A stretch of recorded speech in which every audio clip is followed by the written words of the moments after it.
Welcome to the Past Present Feature Podcast. Netherlands-based director Aaron Rookus explores themes of self-acceptance, mortality, and the quest for fulfillment through the lens of filmmaking. Aaron speaks on the impact of personal experiences such as illness and loss on creative expression and the importance of humor in addressing serious topics. The conversation also delves into the dynamics of character development and ensemble storytelling, the role of script editors in shaping narratives, and the evolution of film consumption and the digital age. The conversation also reflects on the pervasive issues of loneliness in modern society, exploring themes of urban indifference, the struggle for connection in modern life, and the search for meaning amidst life's challenges. If you embrace the unforeseen, it will never let you down. In Idyllic, I investigate the theme of self-acceptance in a variety of characters with crossing storylines. They have one thing in common: they all must learn to accept there is no path paved in front of you. So that's you. Why did you feel the need to tell this story and to lean into that theme specifically? Well, when I was young, like 23, I was in my graduation year of Arts Academy, and I had this big film. All the crew was there, everybody was ready, and then I get cancer. Oh my gosh! Yeah, I read this. You had testicular cancer when you were 22. Yeah, oh I my did. gosh. Yeah. The cancer is like common for young men. Okay. So you get it on a very early age.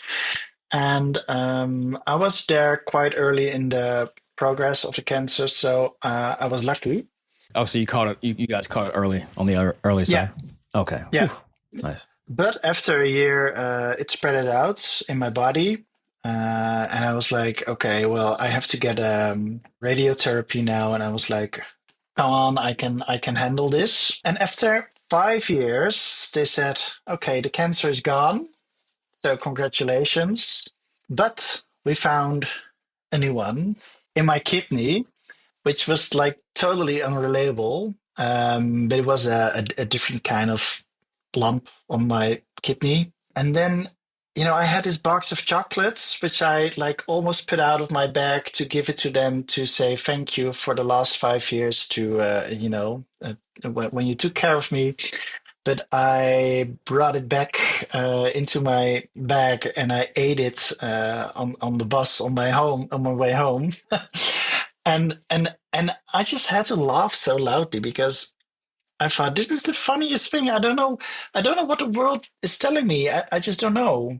And then I realized, okay, well, there is nothing the world wants to say to me. There is no path. The world can just scoop you over. Where my realization came from, like, what the quote is about, the thing that you just said. I feel like we've been talking quite a bit about mortality in this podcast the past few episodes. Oh, really? Maybe you tracked what you're fixated on, because I've been fixated on this with this project that I'm working on. It's about kind of mortality is a big theme. So it's very interesting to me that that's just my interpretation too. So, but yeah, it's very interesting. But also it's like it is the human experience. It's part of the human experience to be mortal and to whenever you come up against something that threatens your health. I mean, this is crazy for you, 22. Like, of course, you would be your response would be what it seems to be. Life is about facing challenges, finding solidarity, embracing wonder. Happiness is fleeting. So yeah, I mean, my mom passed away when I was 22. Actually, same age. And that helped me. I know for sure that also you get a front row view of the mortality thing, and I think then it's interesting how one responds to that. And my response was similar as far as time is short, life is fleeting. Yeah, time is short, life is fleeting, and there's nothing you can do. These things just happen, and you can like fight against it. Like, I'm too young for this; it shouldn't happen to me, or something like that. But that's not helpful. I think the only thing you can do is the only thing you can do is embrace it and accept that it's not all about joy, happiness. Sometimes you just have to face it. Also, I'm going to use a super silly probably example, but like, if you're eating like delicious food all day, every day, you're not going to appreciate it as much either. You know what I'm saying? It's like that line in Vanilla Sky, the sweet and the sour. You know, it really does help you appreciate. One thing I feel like I could and did do about it is you can't change the fact that we're gonna die, and also time is moving quickly. I'm quite happy that we're dying, like in the end. Otherwise, you're looking forward to it. I'm just kidding. Not exactly looking forward, but it put things in perspective, and totally. Well, I think it's motivated me, more than it would have if I didn't have that specific experience, which helps to get things done while you do have the time you have. It frustrates me, and I try not to get frustrated, but when I have people that come and go or that are in my life that don't seem motivated, it really annoys me. But I realize also like they don't have the same experiences, and they are who they are. Do you know the film Interview with the Vampire? Yes. The Tom Cruise Tom Cruise? Yeah, the Tom Cruise, yeah. And there's this, when the girl, what's her name again? The actress, Kirsten Dunst. Yes. And at one point she says, I'm never growing old.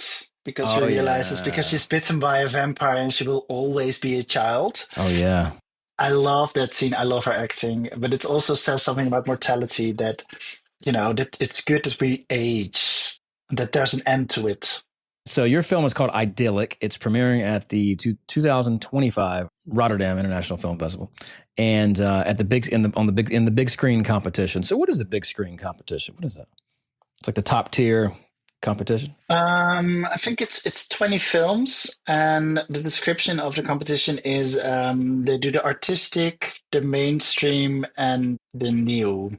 Okay, gotcha. So. I don't know. They have the Tiger competition, which is very famous. This is for first and second time filmmakers, and it's more on the art house edges. And this is a little bit more mainstream, I guess, but it's not like there would be a big Hollywood film in it. Sure, gotcha. Okay, so your film is Idyllic, and the logline is a life-affirming drama following different generations of an extended family searching for the same near impossible thing. Perfect fulfillment of life, which proves to be a near impossible task. I mean, they're all in search of a perfect fulfillment of life. What a goal for a film. And you have a lot of different characters too. It's an ensemble story, huh? Talk about that. Yeah, so it's a mosaic film. And I started out because I started out with a film about just one character. Was an opera singer who was in her 40s and at the height of her career, and then she gets cancer, and then she realizes she is only busy with her career, has no friends, has no relationships with her family. I started out like that, and then I realized, but this is not the story I want to tell, because then you have this arc where she has to be happy with herself in the end that she's dying, like embrace that fact. I wanted to tell more ideas about the fulfillment of life. So I threw the whole script away, and then I just started to write scenes with characters that I enjoyed. And then so I wrote about this kid who is 10 years old, and a classmate acts like a fortune teller and says, "You have 1 week to live." And then he's like, "Oh, 1 week? Okay, what do I do now?" And then he gets a book with a list, all the things you have to do when you have 1 week to live. And then he goes to write his best friend. He's going to forgive the people he loves. He's going to make love. All the basic things. I got this list from elderly people who were giving advice to to young people. A 10-year-old boy with a bucket list. That's good. A 10-year-old with a bucket list, yeah. And then I have a grandma. She's not happy with her life, that she looks back on it, and then she's like, "I want to die, but God doesn't take me." And then she tries to she does some attempts for suicide. We have the actual opera singer, which I just said. It's still a part in the story, but much smaller. So she made her way back in. She made her way back in, and what I did with this story is that she get the news that she got cancer, and then she starts thinking about this other life. What if she had made different choices? So it's like a sliding doors kind of thing. And then you follow this woman as well, who chose in her life very safely. So she got a husband that she doesn't really love, but she has a husband and a kid and a Hmm. house, and she ticked all the boxes, but she isn't happy. What's more sad than that? When you see these characters, you see a lot of this in film too. I feel like in real life as well, where just it's so sad to have people be with some people that aren't in love with them or aren't happy. I mean, I guess it happens, right? I haven't seen your film. I wish I could have seen your film. It sounds fantastic. But were they in love and then they went out of love, or what happened there? They chose safety. Okay, yes, they got what they asked for, really. They got what they asked for, and they got. I think they also chose. In Dutch, you have an expression that you have a house with a garden and some animals and some kids. Uh-huh. I mean, that's what society says. That's the goal you have to Sure. reach. Yeah. That's, of course, bullshit. Uh-huh. Hence, Just hence the following last the line. path Yeah, that's been given to you, not questioning it or anything. Yeah. yeah. And I think a lot Most of people. people do that. I would Yeah, say it's most people, maybe at least. I don't know the percentage, but I feel like it's most people for sure. yeah. And then there's the last line. It's about this gay guy. He's in his 40s and he just came out of the closet. And then he goes on a dating market, and then he realizes, I'm too old already. And he realizes the best years have been already there. What do I do now? And then, his story is that it's not about coming out of the closet, but just looking for happiness. Is that something, you should achieve? He's achieving it in the wrong ways. And this new chapter halfway through your life, yeah, that's always an adventure. Yeah. But also, that's a character you can get behind for sure. Like a character that wants to reinvent himself or herself, right? I Yeah. love that. Yeah. I love Yeah. that. Yeah. Amazing. So you have 4 main characters. Is that correct? Well, there's also the husband of the opera singer's doppelganger. Okay. Do you still follow? Gotcha. And he's actually based on my father. So and it's quite a sad character. So my Oh, mom no. told me, my parents are divorced, and my mom told me like 20 years ago, and he was like 45 or 40, Mm. he's just waiting for his retirement. Oh. And that is what a lot of people are doing, just waiting Mm. for their retirement. And now, Mm. he was just open his papers and hiding behind the newspaper all day. Oh, yeah. Yeah, yeah. I have flashbacks of my parents in a way, you know. Yeah. So this character is just waiting for life to pass by and to get to the end. And it's a funny film, I have to say that. Oh, so it's funny. What do you mean? Like it's funny? It's Yeah. every time I talk about these characters, it feels kind of depressing, but there's a lot of humor in the film. And when I started out telling about that, I had to laugh Yeah. in the bus on my way home. There was the feeling that I wanted to have in the film that, on one hand, it's really sad. And on the other hand, it's the way you look at it, it can be very funny. And that thin line, that is the tragic comedy, I think. When do you stop being like, if you're going to be sad, you're going to be sad, you're going to be sad. Okay, then what? What if I do something else besides be sad? I mean, it's just like this fucking comedy of errors almost in a way, right? That's kind of like what that's based on. It's like this comedy of errors. I mean, good for you though. It takes somebody to make that decision though too, I think, to shift. And a lot of people do get in like this victim mindset. Why me? Why me? Poor me, poor me. Right? I think Yeah, so. yeah. That's a dangerous thing because that leads to Yeah, more suffering, more complaining. You don't move on. You just stick in it. You stay in it. I'm yeah, so yeah, sad. yeah, Everybody sucked. Everybody, whatever. It's like, no, don't be a victim. Get out there and yeah. do something different. Do what you have not done before. If what you're doing ain't working and then you keep doing it and it still ain't working, then why would you continue to do it? Exactly. So writing this story, what made you want to do like an ensemble? When did you have that, that clarity to like say, oh, this could be several characters instead of just one protagonist? Well, it was 6 years ago. I started writing this in one summer, 2018. It was very hot in Europe, and I couldn't do anything after 12 because it was a heat Oh, wave of wow. 2 months. Mm-hmm. And I threw all my former stories overboard. Somebody said, because I had my first attempt was a screenplay with this woman of her 40s, and somebody said, no, you should do it from your own perspective as a young guy in his 20s. So I started it out, and then it didn't work either.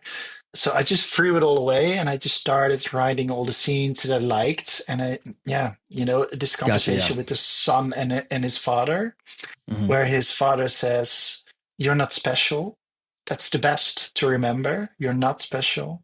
Remember that. That will really help you." So and I just had these key scenes, and then I had a very good script editor. Okay. Oh, nice. And yeah, and she said, "This belongs to this world. This belongs to this world. This is Amazing. the theme," and she created like clarity in the chaos of all the scenes that I had. Okay. Nice. And then I realized, okay, so this is actually the heart of the film, that all these characters do something very different, but because you tell the stories behind each other, they get the meaning of every scene can be quite different. Okay. Because all the characters interact. One thing can be very sad for one character, but because it's opposite of another character, it can be really relative and become funny. The reactions are different. Yeah, so that is something that was really interesting in writing the film, of composing the film. Actually, it's more like composing the scenes together. You're script editor, so how do you know when you found the right script editor? How did that relationship start? I guess is my question. And then also, that's somebody to trust, if anyone, right? You just feel good about her notes. Like, how did that relationship start? I've never been through that process where I'm actually, and it sounds wonderful, where I send out and get notes from people, but like I haven't had an actual designated script editor. Well, we were in this development program called Boost NL. NL is for the Netherlands. It was something that IFFR, the Rotterdam Film Festival, did together with the Dutch Film Festival, and there was a script editor attached. A good friend of mine organized that, and he said, "I have like a wonderful script editor for you." And it was Anna Sinek from Les Arcs Film Festivals. She's the head of acquisition. I don't know, but she's fantastic, and she really dove into the film.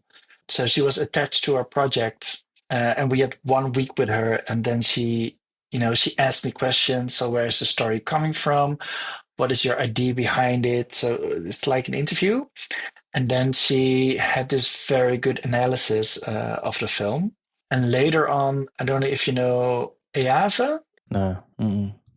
It's a producers club where producers can come with a film. And we were at the beginning of the pandemic in Luxembourg with this club of people. And we also had an Irish script editor. So this was the next script editor.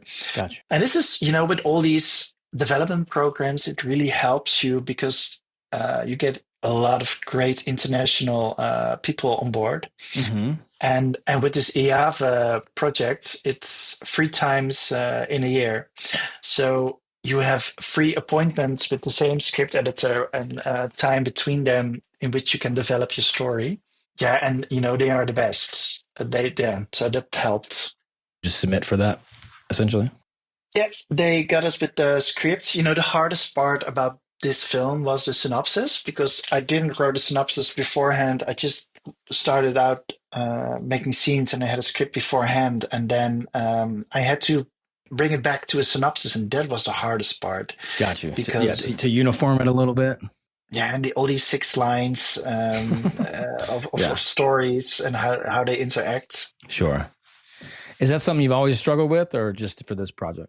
No, just for this project, because there's so many lines. Sure. Yeah. And I'm just really glad that the film is finished and that I have a trailer, because now I don't have to pitch the film anymore, because it's really hard to pitch. In your press kit, I'm reading, what inspired you to create a film about meaningfulness? And then you say you feel like one of these human batteries from the Matrix sometimes, where a slave plugged into a machine serving the system. This kind of shift fuels a deep sense of loneliness, which is another major issue of our age. That is some real shit. Yeah, but do you feel the same? Yeah, of course. I think so. I think it's always, I think there's always a, Look, I'm always like, fuck the man, honestly. Like, I don't know. I just like the man, down with the man. You know what I mean? Like the system, I'm not an anarchist, but I do believe in challenging or at least questioning authority, because my instinct tells me to do that sometimes, and it's just like, it's just, at least I don't, that's definitely the approach over just, putting your fingers in your ears and, pretending like nothing is wrong. Anyways, as far as the systems in place, there's some frustrating things out there. The converse, though, I am actually genuinely amazed at how all of this works so well as far as the human experience in like modern society. Yeah. It's kind of crazy that it actually does work as well as it does. I mean, you're halfway across, you're halfway across the planet. Well, not quite, but almost. And like, we're here just having this nice, free flowing conversation. And it's just, we're lucky. Like, I don't want to complain too much about things, but at the same time, the systems in place are annoying as hell. But then this kind of sense of loneliness that can creep in when you don't have certain elements in your life. I think connectivity and community is an important thing with that. That's my opinion. But also, like, where's the line between having a community and leaning on a community, or like, somebody who maybe hangs out too much and doesn't take care of themselves? Like, solitude's a good thing too. So I think it's like with anything else. It's like, it's a balance. Balance is the key. But yeah, like, as far as our age and how loneliness taps into like it being a major issue of our age, like, social media, of course, is not helping. A lack of being present in the moment is kind of a big, I think, a big cause of this. And the thing is, we went from an analog to a digital world. So it's kind of crazy to think about that. We literally went from like having to use our imagination and being present and like talking and like, to like literally just looking at our phone. That is really causing a lot of kind of lack of fulfillment. But it's also, I've read this book. It's called The Loneliness of the City. I don't know. It's an American writer. I don't have the title here, but she said everyone in the city is more lonely, despite that we live so close to each other, but there's too many people to know, so you don't know anyone. It's so interesting. I realized that I hated the city a few years ago, and there was a guy sleeping before the supermarket, and he didn't move, and people were just passing, stepping over his legs. Mm-hmm. And I was like, I don't want to be this person who just walks by a guy who is probably dead. But I didn't know what to do, so I called a friend. What should I do? And she said, yeah, you can call the police and they will get in touch, because beforehand I tried to, like, are you still alive? And this is in Amsterdam? This was in Amsterdam. And then suddenly he like, yeah. And he had his drugs in his hand, and it was really crazy, and it creeped me out. And then I called the police, please check this guy.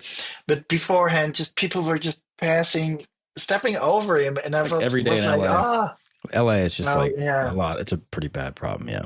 But it's a whole crazy. I don't want to be like that. I don't want to live in that society where people just like. It's something to think about. Yeah, because you become. It's like normal, quote unquote. You just, it's what you tell yourself. It's like, this is what it is, and then that's when things really start to happen, right? It's like, but as an individual, you feel so hopeless. Like, what can I do? Yeah, and I mean, as an individual, you cannot do anything because you are part of this bigger thing. That's what makes me lonely sometimes. No, I just see a lot of people, also a lot of friends who are in their 40s. They're single, working at home, working, and then are in their apartment upstairs. 5 stories high, in their apartment with 2 doors that you have to go to, so they don't meet people. It's also how we do our architecture now, that it's all gated communities. Sure. And the architecture is also making you lonely because you don't meet any other people, because you there's a hallway with all doors and you close and that's it. Oh my gosh, it's so interesting. Yeah, I mean, that's the value. I start thinking about my hometown in North Carolina, small town, 20,000 people. But back then, the mall was kind of a town square back in the, late 80s, early 90s. That was my version growing up, or the movie theater. I don't know what it's like to grow up in a city, you know? And now, being in LA, I was in New Orleans for 2 years. My community was the people that worked on movies, you know, I just worked on movies all the time. So being a crew person, that was a community that was nice. Here in LA, you know, I did more directing and producing and working from home, a lot of working from home, doing this from home.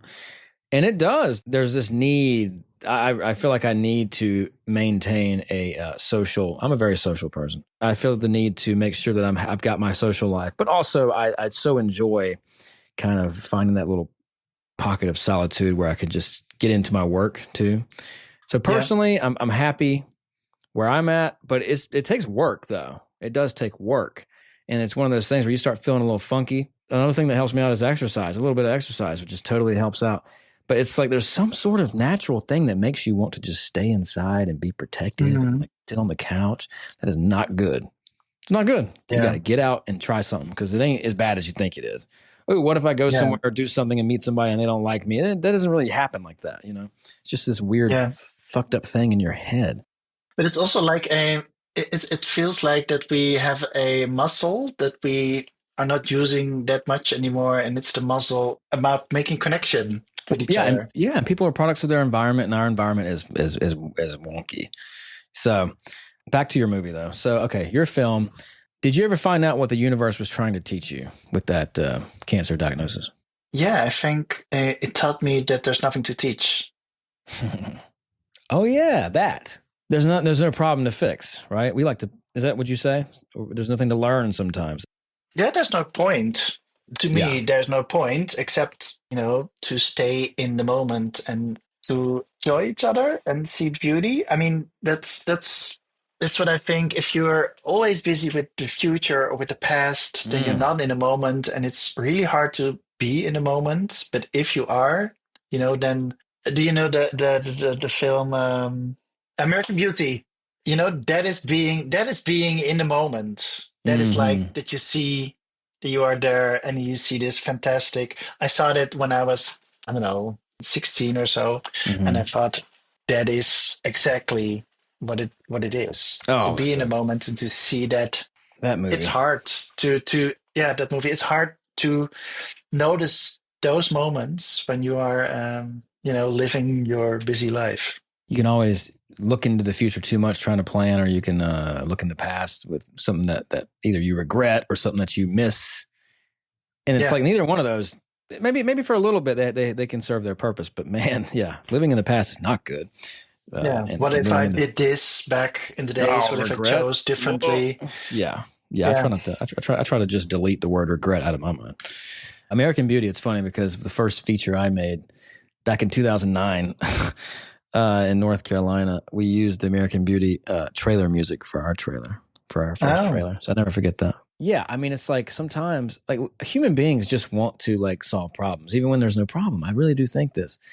And it's not until you calm down or you get to a point in your mind, whether through a hard life lesson or say, I don't know, psychedelics or whatever, like you realize there is no problem most of the time. A lot of it's self-imposed. So it's very interesting. It's very interesting. We want meaning. We want purpose. It's like, sometimes there's no meaning. And it's just so fascinating to me as to why we need that so bad. And maybe it's because of I was listening to Audible, this book called Science of Storytelling. Basically, the first chapter or two, he's talking about Greek storytelling. They're the ones that kind of started this individualism approach to like story, and how Aristoteles. Yeah, and the individual mindset of like, you know, it's like that wasn't always a thing, you know, and I think that might have created kind of like what we're talking about now, which is this kind of need for sense of purpose. You know, that's how we can make sense of things because we grew up with that 3-act structure, that mythic storytelling. Then he talks about how Chinese storytelling and Asian, some of other Asian storytelling is so different, and that we can't even understand it because I wasn't, you know, the Western world wasn't really exposed to it. So it's just like, maybe it's not a human thing so much as just a civilization, you know, passed down type thing as far as like sense of purpose, need for understanding, you know, we're a little self-important. I mean, here's a question for you, film related, and we're going to get back into your film. Why do you make films? This is a big question. Oh yeah. Why do I make films? Because expone my death, I think. Is expone an English word? Like to, because otherwise I wouldn't know what to do. I would, I thought about what if I had an office job, or, and I think I would die, or I would kill myself.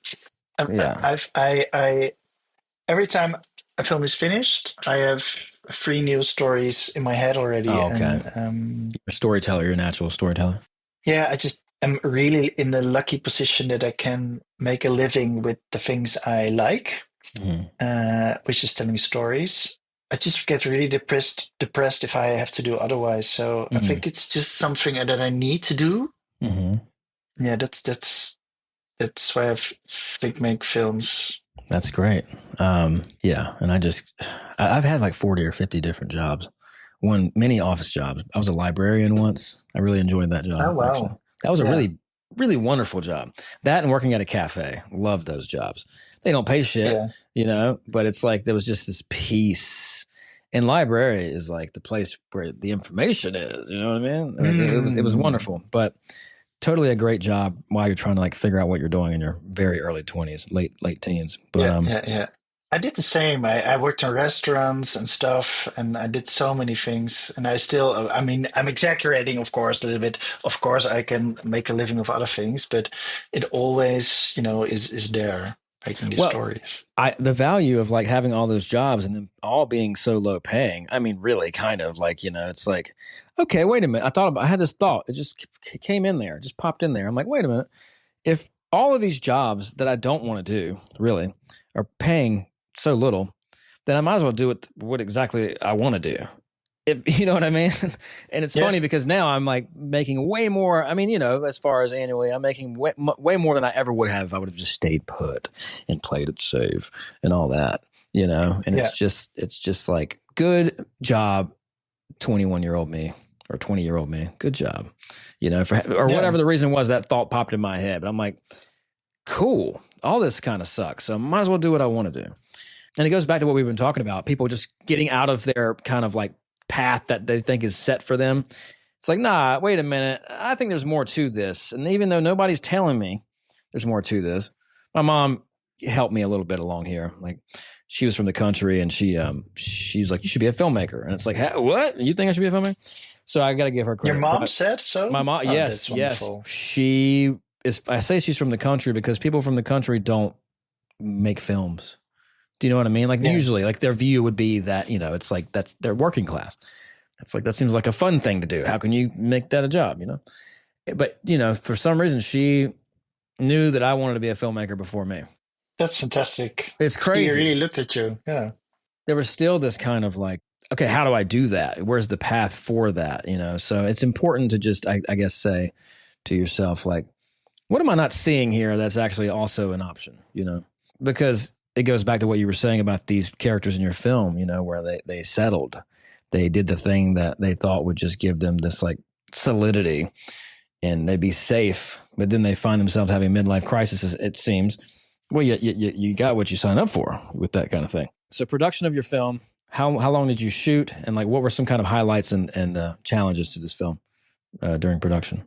Well, one of the challenges was a financial gap. So inflation went up 10%, Mm. and you finance a film, a few years ahead. Mm-hmm. So that was a thing. So I started out with 37 days as a shooting period, and in the end, I had 31. Okay. And the hardest part, I mean, films don't ever have enough cash, so you always have to adjust your project. Mm-hmm. But the hard part of this project was because it's a mosaic film. If you like take one thing out, then the whole structure will fall down. So I couldn't take things out. I just didn't know what to do because I wrote it myself as well. So I didn't have the distance to the project. Like I could remove this. And of course, in the editing, you take scenes out. And then I realized, okay, this could have been killed beforehand, but Well, you don't see it sometimes, yeah, right? You just don't you see it. don't see it, especially not in a mosaic film where, I'm really I'm still have a hangover of the scenes that we have to cut out because it told so much more about the characters, but it was too complex Oh, for the storyline. that's a hard Um, thing. Like I'm doing it right now. When I get off with you, I'm going to go edit this documentary, and it's like, man, I don't know what to cut, but I know I have to yeah, cut some stuff. yeah. I'm not putting out a 2 hour and 45-minute movie, but it's like, what Oh God, do I cut out? You got to make yeah, choices, hard choices. yeah. I still feel the pain. No, we had a very good editor, and we had some couple of audience meetings, and the audience said, "This is too much. I don't get it. We don't get it." And then we cut it down till at least 50% got it. 50% from there.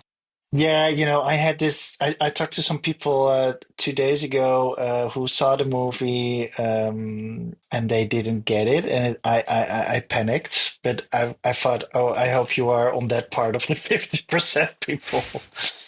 Yeah, It I happens. mean, in 2 weeks it's the premiere, and then we will see. Yeah, it happens, right? It happens like no matter what. Can you ever make a film where every single person's going to be like, oh my God, that's so great? It's not going to happen. Yeah, yeah. So DVDs, though, how much do you miss the physical media of it all? Were you one of those people? Because I'm kind of a freak about that. Oh, well, I have a lot of DVDs, special editions, which are now quite rare, but I don't. Oh, wonderful. Yeah. But the thing is, I rarely watch a film twice. Okay. So I don't take a look at the DVDs and I don't know what to do with it, but I want to save them because it was when I was in my 20s and I thought these were the films that formed me. I don't, in your 20s are so, your 10 and 20s are so wonderful watching films because they broaden your horizon. And every time I watch a film now, I'm like, it's not that interesting. Unless it's like extraordinary kind of thing, right? Yeah, and I'm aiming for that extraordinary, but of course it's like almost impossible. Yeah. But it's really hard to get surprised by a film that really sticks on you Is when after you're 35-ish. I felt the same. Anything you watched recently that you do feel that you loved? Recently, like 1 year ago, was The Holdovers. I loved that movie. That was a film that could go on for hours, and I just want to wade in that world and be with these characters. That was something fantastic. Man, that's cool. Okay, well, what about the past films that you grew up with? What were some things that kind of changed your life, or at least your way of seeing movies? Are you familiar with Lola Run? Lola Run? Oh, Run Lola Run? Yeah, Run That's the Lola American Run. title. Oh yeah, is it Tykwer?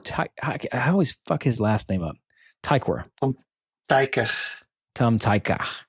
That movie was so different. It was so different. It's like how Yes. what I saw that movie and then I realized, what the hell? What Yes, can you do with structure? You can totally. start over again. Well, you can just start over again, apparently. That movie was something like totally different, and especially structure. I love structure and Same. non-linear structures. Yeah. So that was a movie that really shaped my identity as a filmmaker, I guess. Mm-hmm. And maybe it was the start, like I want to do this as well. So I think at that time I wrote a film. I think I was 14. Amazing. I wrote a film in the same structure with 3 characters, and you would follow them each. It was a love triangle story. I was 14 years old. Oh my god. Uh, and it was a killing in the end. And then you watch the story 3 times, and then in the end, you realized how this killing was about to be done by the main character. But it was inspired by Run Lola Run. Amazing. You wrote your first film at 14. First feature, first Yeah. film.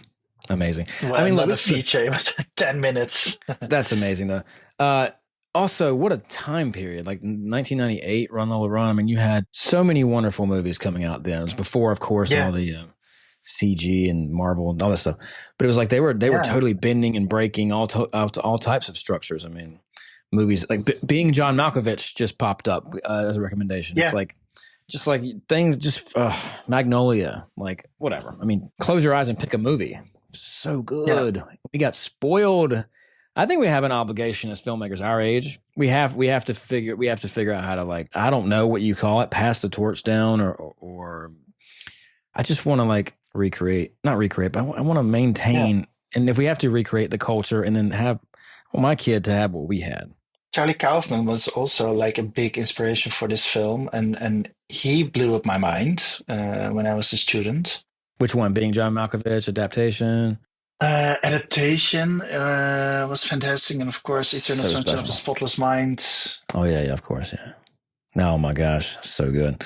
So you would say Charlie Kaufman's definitely an inspiration for this film, Idyllic, your latest. Yeah, what you can do with structure as well, and how to dive into different dimensions, I guess, and different storylines. Story worlds behind each other. You know what he has done in adaptation, starting in his former film on the set of, and then introducing himself, having a twin brother, writing about a book, be in that book, go back to the start of the Earth. It's that film is crazy. It's and but it's a ride, and it's like it is crazy. It's crazy good. And it's about an orchid, a flower. That's the whole main thing. It's about a flower. It's such a, just such a. Not, how do you even describe that movie as far as the tone of it, the feeling of it? It's just cinema. It's like this wonderful Chris Cooper's character with the Meryl Streep and on. Everything's just got that unique, fresh quality to it. You know, and that was the whole thing back then. I feel like it was hard to find a fucking bad movie. Yeah. I feel like compared to now, it's like, oh, whatever. I'm going to have to stop myself. 2 more questions. One, Rotterdam Film Festival, International Festival of Rotterdam. Is that what it's called? Yeah. IFFR. Yeah. So what is that like? You've screened there before, right? My first film was there as well. It was in the Limelight section. You know, Rotterdam is an hour from Amsterdam. It's a totally different city than Amsterdam. So why it's so lovely is that everybody can come on my premiere. So my family, friends, colleagues. We premiere in an IMAX venue. So 400 people can see the film. So I'm really excited for that, and also kind of nervous. But it's like, you know, close by. I've also heard about premieres which are abroad and on the International Film Festival, and there are like 20 people in the venue. If you are like on a very small film on a very big festival and you are somewhere, you know, at 11 o'clock you have your premiere. Yeah, I've experienced that. Yes, fun. So this is no. So this feels like really good. It's sold out. There's a party afterwards, and you know the vibe is really low key. So it's not like people wearing fancy dresses, and it's really the vibe is good. So last question for you: what would you tell your younger filmmaking self if you could go back in time? What advice would you give? To myself. Do your own stuff. Don't copy others. Well, it seems like you've done that. So this seems like a very unique film. I hope you have a great premiere. And I do want to see it. Yeah, thank you so much. Please like and subscribe to this podcast and follow us on social media at Past Present Feature. And let us know in the comments section what movies you're watching. Thank you so much for listening to the Past Present Feature podcast, and we'll see you next time. Peace.